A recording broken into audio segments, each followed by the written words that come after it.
എന്നപ്പോൾ ഈ മനുഷ്യന് എത്രത്തോളം നന്ദി പറഞ്ഞാലും മതി വരത്തില്ല.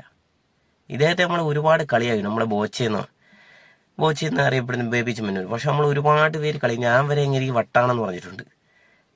ചിലപ്പോൾ തോന്നിയിട്ടുണ്ട് ഇങ്ങനെ കാണിക്കുന്ന അഭിപ്രായം. പക്ഷെ അദ്ദേഹത്തിന്റെ ബിസിനസ് വളർച്ചയ്ക്കും ബിസിനസ്സിന് വേണ്ടിയിട്ട് അങ്ങനെ കാണിക്കുന്ന അഭിപ്രായങ്ങളാണ്. പക്ഷെ അതൊക്കെ അങ്ങനെ വിജയം കാണുന്നുണ്ട്.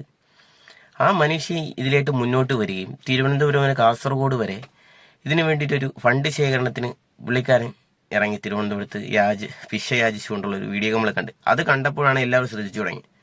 പക്ഷെ ആ വീഡിയോ കയറി വൈറലാവുകയും സോഷ്യൽ മീഡിയ മൊത്തത്തിൽ ഏറ്റെടുക്കുകയും പല യൂട്യൂബർമാര്, സോഷ്യൽ മീഡിയ വാർത്ത, ഇതിലെല്ലാം വെറും ഒരാഴ്ച കൊണ്ട് 34 കോടി രൂപ ഇന്ന് പിരിച്ചു കിട്ടിയിരിക്കുകയാണ്.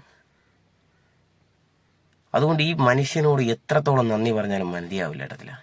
ഇതിനു വേണ്ടി മുന്നിട്ടിറങ്ങുകയും ഇത്രയും നമ്മുടെ രാഷ്ട്രീയക്കാരും